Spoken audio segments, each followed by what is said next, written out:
Hello, my friend. Welcome back to my channel. So glad to have you. Let's see if we have this set up right. All right. I'm Paula, and welcome back to my channel. If this is the first time seeing me, um, and yes, so today I want to talk about gaining weight, specifically during the holiday season. I know that there's so much talk about this. For men and women alike. And I think as we grow up, it's sort of part of the conversation. And so I want to say weight has been on my mind quite a bit this year, and I have a lot more to share on that topic. As some of you might have noticed, I actually lost I don't want to say a significant amount, but it is noticeable because I was just such at a low BMI to start with. So I will share more about that. But for me, at least, it's very important to make sure that everything that I do is a lifestyle. So maintaining a fit lifestyle is really the end goal for me, and I think for most of us, because we can all do and try all sorts of different diets that work maybe short term, but not long term, and then we go back to old habits. So I was always looking for sustainable ways to enjoy and maintain what we have. Now, when we talk about holidays, I actually put together all the tips from my own experience. I did not research any of this, I did not look up anything because I wanted real advice that I can share that I know it works because I've used them. And so, side note, I weigh myself every single day, sometimes twice at night and in the morning. And the reason for that is because I'm very closely managing my habits in what I eat. And it's sort of like I'm a live experiment on what works and what doesn't work, and what types of foods I should be eating, and how my body's processing it. So, that being said, noticing what tips work and don't work are very much, I would say, come from my experience, right? And Thanksgiving week, that day I think before, I shared a video with holiday tips. So I do highly recommend you go back to that video if you want to after this live and check out the tips there. I'm also revisiting those because I think they're relevant, not necessarily just if you're intermittent fasting or not. I think these tips apply across the board. Now, comment in the chat. Um, what are your, first of all, where are you coming from? And where are you watching? And what are your challenges, if you have any? Are you monitoring your diet? Are you looking for a specific goal to reach? Um, and so, yes, share because I'd love to see. Now, I'm live in a chat. Last time, I don't know if it was active. Now it is live. So please comment and share with us. Okay. And one of the reasons why I think holidays is very important to monitor our diet, sort of because of the exceptions, right? So the routine schedule that we have Monday to Friday, every single week of the year, we know what we're doing, right? We have the same schedule, same work schedule, same lifestyle, really. And I find that it's much easier to control. Now, when we deviate from that schedule, if it's a holiday, if it's a vacation, if we have people visiting, or if we are visiting somebody, that's when sort of all the disruption happens. And for me, at least, that has been the most challenging. And so right now, I think one of the main reasons why we are having this conversation is because there's this general idea that the holiday season starts mid-November and ends, sometime in January. And there's like this month and a half or 2 months of just feasting, right? When we bake cookies and we make all these delicious foods and we're traveling and we have family over. And that's really where the challenge is. We have this conception that we're going to just be on this sort of roller coaster of gaining, I don't know how many pounds throughout 5 to 6 weeks. And I don't look at it like that at all. In fact, share in the comments. Have you heard about this? Because I'm asking people, very like close friends to me. I know they're always on a diet, right? And then very recently, I saw that they were just like eating things like chocolate and cookies that they don't normally eat. So I'm asking, well, what happened to your diet? And then the response I get is, well, I'll get back to it after the holidays. So I'm thinking, well, we're mid-December, and basically are going to eat for another month to expect them to just like pull the belt and go back. So yeah, I think it's we can like sort of narrow it down to perhaps a couple of days, and that's really what that is. To me, I look at it as a very specific holiday. And so keeping that thought in mind, it is not five to 6 weeks, it's more about a couple of days, really. So let's get into the actual tips that I think have helped me a lot, and I hope they're going to help you as well. So first, that was really it, is that holiday is about days and not an entire season. And so just because the conversation is about a couple of weeks, it doesn't necessarily mean that you have to be in that conversation as well. And think about it like that.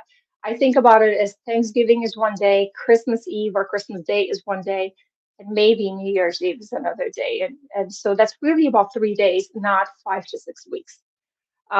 So I'm going to break down the tips based on what you can do beforehand, during, and after.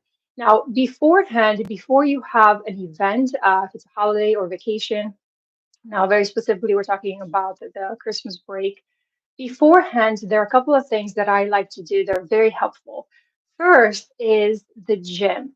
I recommend looking up the holiday schedule for the gym. So when I go, I want to say almost on a daily basis, right? On a good day, I go, I do my regular schedule. And the week of the holiday, I always check in and ask them very specifically, what is the schedule for that day? What time are they closed? And now, for example, for Thanksgiving, I asked my gym and they were open. Normally they're open like 4 a.m. to like 10 p.m. And that day they were open from 6 a.m. to 2 p.m.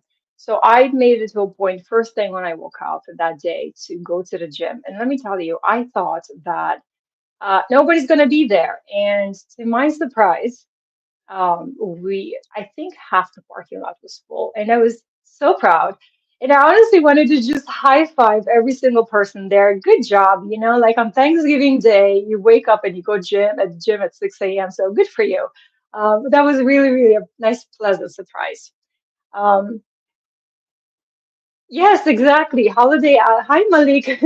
Holiday hours vary, and so don't use that as an excuse. So now that I know, that's like the one thing that really, really does help is just go do it first thing in the morning. It's going to help so much.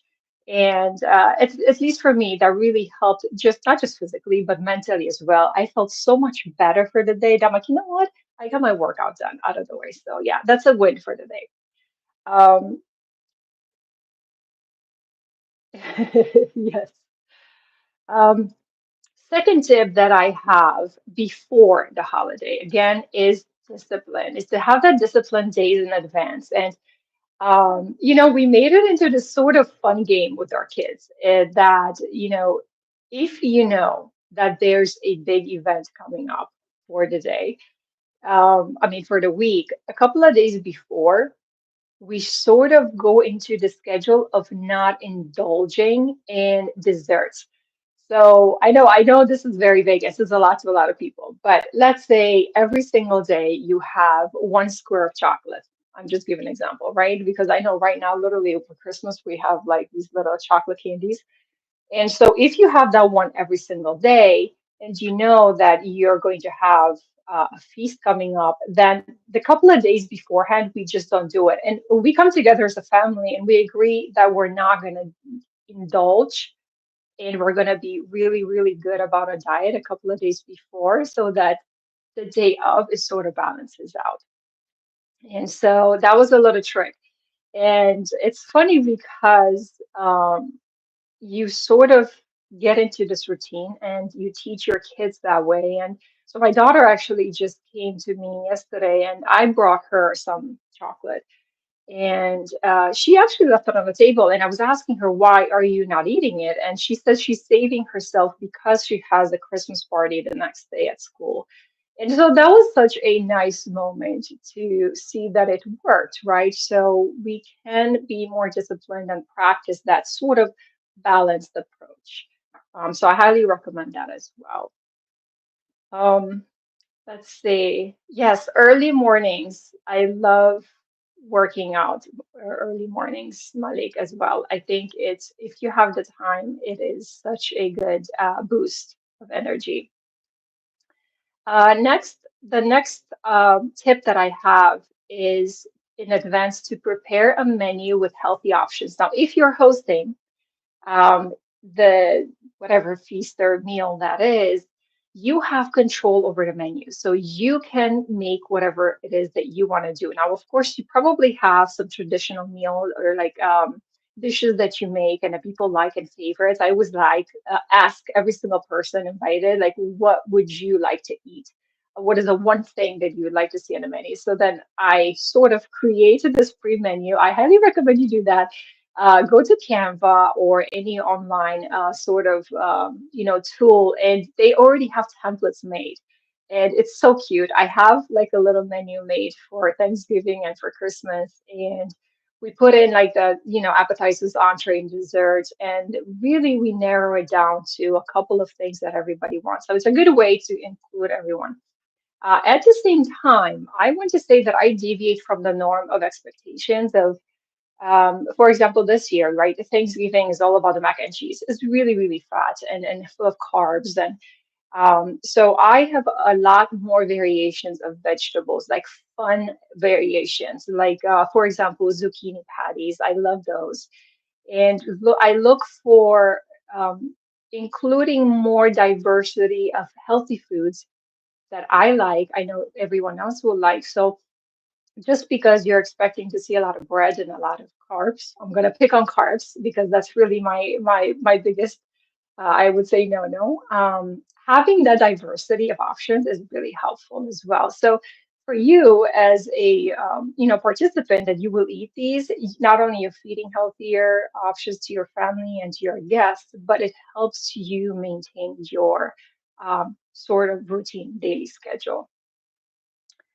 And the last one that I'm going to tip for before the holiday or before the feast would be if you are intermittent fasting to eat, to adjust the window based on your schedule. Again, if you're hosting. So, for example, I eat 8 a.m. to 4 p.m. If I am going to host a feast, it's going to be at lunchtime.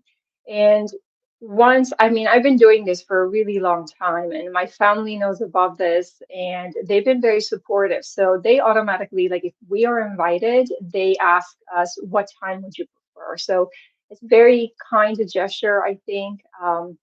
And that just goes to show that if you stick to, your plan and your routine, others will follow as well. But again, I'm not saying this to have everyone else dance around you.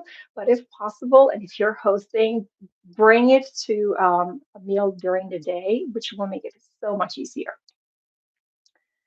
Comment below and share with me where you watching from, and also what are sort of challenges on this topic, or are you even worried about it at all?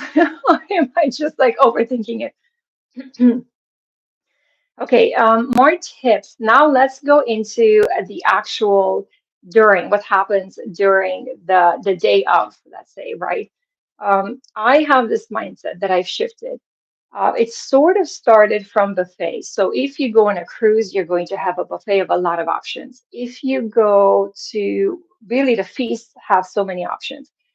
And my my thought process, my mindset as a lifestyle has shifted to sampling. And it's funny because my current work actually has that. It's like a full buffet for lunch, and you have desserts, and you have a lot of options. You cannot physically eat every single thing there, so you have to pick and choose. And the only way that I could do that is to put a very, very small amount of each if I really want to test every single one. Of course, I don't all of them, but the majority. And this was sort of made me think, right? If you have five desserts in front of you, you're going to first try them all out. And once you do that, you're going to be full, really. And this is where I came up with this concept of you are mainly testing the food and you're sampling it, and you're going to see how uh, how fast you're going to get full. These smaller portions really help so that you enjoy the diversity without overdoing it. So it's very helpful. The second tip that I have for the day of is to remember that you are the boss of your own plate. And I say this because I think sometimes we have our parents or older guests sort of either comment or say something about, well, you have to try my food or you have to try the dish that I brought and you're not eating enough, or you know what I mean, any sort of version of that. And I think this is just a kind reminder that you don't need to worry about it. You just mind your own plate and let everyone else just sort of have their own opinion. You don't even need to respond. So I think owning that and having that attitude is very helpful, and it's sort of empowering because um, I just I just don't mind anymore. And even the choice of how much you put out of each dish, all of it, like no one really should comment on that anymore. And if they are, then just don't worry about it. You know, you do what you do and what you want to do, and don't feel the pressure to meet anyone else's expectations.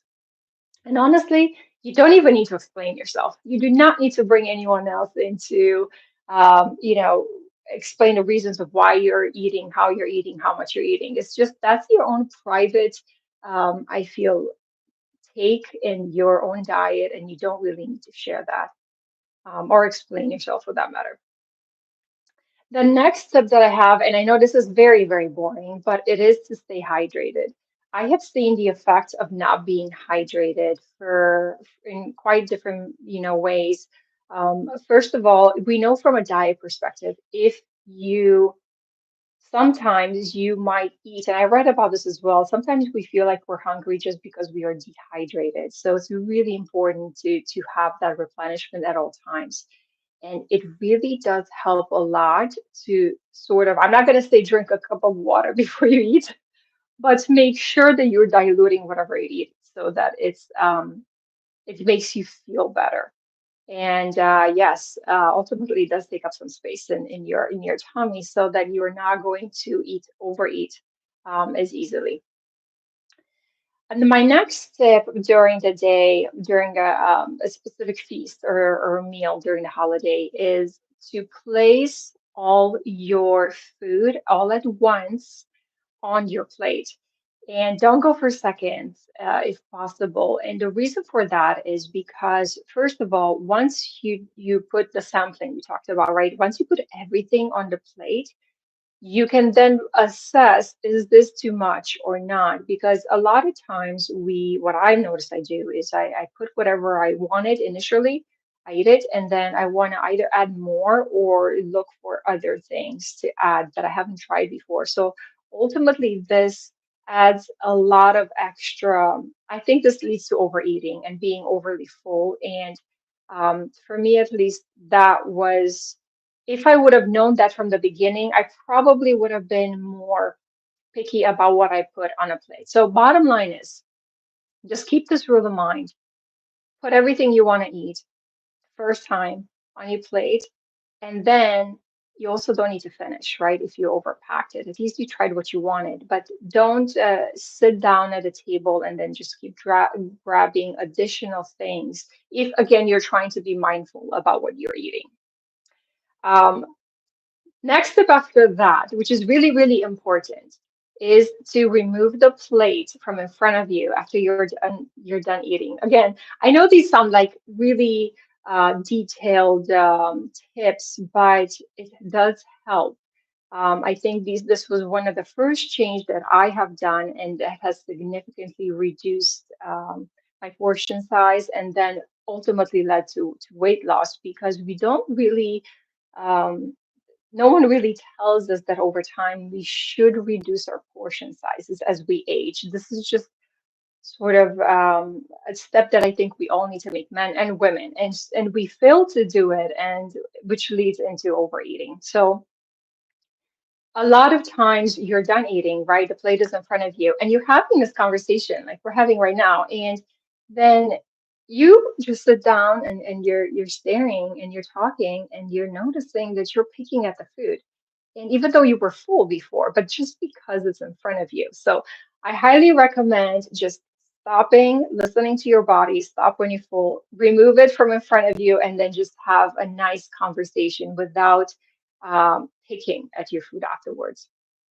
And yes, again, this is a lifestyle that I've sort of adopted over time. If you practice all of these little tips, I find that you don't have to think about them anymore. It sort of enters into your own routine and habits, and it sort of stays with you. Again, this is a lifestyle, not a one day thing. So if you want to consistently stay fit and not overeat, you really need to introduce habits that will align better with um, either losing weight or maintaining that weight. Now let's talk about afterwards. So what happens after a holiday feast? The number one thing that I recommend is to go for a walk, or obviously you can do exercise right at that point. But when you move, you will feel a little bit better as well, and it's much easier to digest. And nothing major, just a small walk around the house, around the block in your community. It's a great time to bond with your guests or whoever is with you, and we sort of do this every single time we have a holiday feast, and it has helped us. Well, we try to do it on a daily basis regardless, but I think it's particularly applicable after a big meal. And now the last one that I guess almost last tip for after a big feast is to keep the dinner light, really. Think about what you did before for lunchtime, right? It was like a big meal, and you don't have to go overboard again for dinner time. Um, and if you're intermittent fasting, again, try to maintain your eating window and maybe replenish if you just have like 2 hours left. And then, you will get back into your routine right away. It does take days to recover if you are breaking your fasting window. At least for me, it has. So I try to stick with it as much as possible, because if not, I feel later, I just feel tired and sluggish, and it's just, I feel like it was really not worth it. So I don't know. Are you intermittent fasting? Have you thought about trying? Even if you're watching a replay, please just comment in the chat and let me know what are some of the, I guess, what are some of the diet challenges that you're going through? And I know that we talked about intermittent fasting, and I'm hearing that quite a few people are doing some variation of it. So if this is something that you're interested in, share below as well. What has been your experience with it? And at the end of the day, I think a really big part of um, managing weight after a feast is to give yourself grace, and don't feel bad about it if you everything did not go exactly how you thought it would. I know for some of us, they're actively trying to lose weight or to manage it or just be really, really good about it. It's just something important that we do. Sometimes there's this guilt that comes after, and I just want you to know that you don't have to feel like that. I think it's okay to give ourselves that one day of break of we just enjoyed ourselves and then get right back into that routine. Now, if you are interested in intermittent fasting, one of the hardest things that I found that I was really eager to try it, but I didn't really know how to start. And I felt like that was lacking. So I put together a free style guide, well, style guide, I guess, food guide I put together a free guide for you on how to kickstart your intermittent fasting with the 16-8 method, and you can download it for free. Go to womenofhighvalue.com/start-if. And now, key takeaways from this video on how to go through the holidays without gaining weight. If you do all of these steps, then I think that your success is guaranteed, basically. I have been doing them, most of them, all the time, so I know it works. If you do some of these steps, it is still better than none. And this is very, very important. Don't do extremes. If you fail to do one, if you fail to go to gym that day, or if you fail to watch your portion control, or if you fail to stick with your schedule, it's okay as long as try your best to do the other tips, right? Um, and I'm going to end this with the two biggest, most important factors when in tipping the scale about gaining weight. That I found. And the first one is portion size. So if you lower the portion size from the normal, I don't want to say from yesterday, right? But from the portion size of what you were used to when you're perhaps stagnant or gaining weight, if you reduce the portion size, that will have the biggest impact on weight fluctuation. And to this, I'm just going to add again, I think this is super important because as we age, in my 30s, mid 30s, I noticed this that no one really tells you to lower the portion size. So in my mind, I'm still thinking like in my 20s, how much I was able to eat then. I really can't do that anymore, not without gaining weight. So our metabolisms change, it slows down, and no one really tells us to adjust, basically. So portion control is the number one factor that I think influences weight that I've noticed. And the second one is the quality of food. You have to sort of filter out and go for nutrient dense food instead of fillers. So very, very important. And if you stack up your plate on with, most nutritious food, finish that first, and then, if you can, if there's room, go for fillers, but really focus on those two, portion control and the quality of food. Now, if this video has been helpful, please like and share. Comment also again in the replay what works for you, what are some of your challenges, and I'm going to see you very soon in my next video. Take care.